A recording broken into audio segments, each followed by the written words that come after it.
अखेर 40व्या दिवशी इराण अमेरिकेचं युद्ध थांबलं. 2 आठवड्यांसाठी हल्ले नाहीत. ट्रम्पची घोषणा. होर्मुझची सामुद्रधुनी उघडण्यावरती सहमती. अमेरिकेनं 10 अटी मान्य केल्याचा इराणचा दावा. युद्ध थांबवण्यासाठी पुढाकार घेतल्याबद्दल ट्रम्प आणि इराणनं मानले पाकिस्तानचे आभार. पण ड्राफ्ट मेसेजवरून पाकचे पंतप्रधान ट्रोल. अमेरिकेनं पाठवलेला मेसेज पोस्ट केल्याची टीका. इराण अमेरिकेच्या शस्त्रसंधीचं भारतासह जगातल्या अनेक देशांकडून स्वागत. आखातामध्ये आता शांतता राहील, भारताकडून आशा व्यक्त.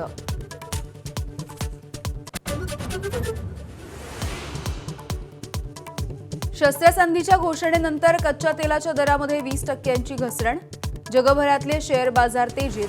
सेन्सेक्स 300 अंकांनी तर निफ्टीमध्ये 873 अंकांची उसळी.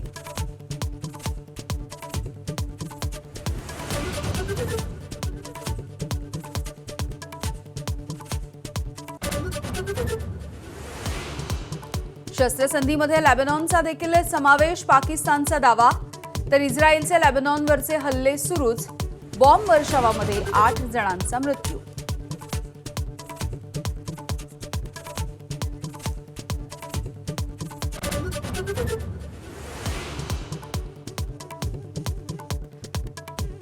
बारामती पोटनिवडणुकीमध्ये सुनेत्रा पवार यांच्या विरोधात तब्बल 52 उमेदवार रिंगणात. भाजप सुनेत्रा पवार यांच्या पाठीशी खंबीरपणे उभा राहील, फडणवीसांची ग्वाही.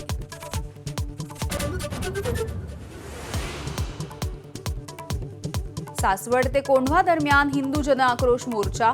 आमदार गोपीचंद पडळकर यांची बाईक रॅली पुणे पोलिसांनी अडवली. नाशिकमध्ये लैंगिक अत्याचाराचं 3रं प्रकरण समोर. खासगी कंपनीमध्ये महिलांवरती लैंगिक अत्याचार झाल्याचं उघडकीस. एसआयटीच्या मार्फत होणार प्रकरणाचा तपास.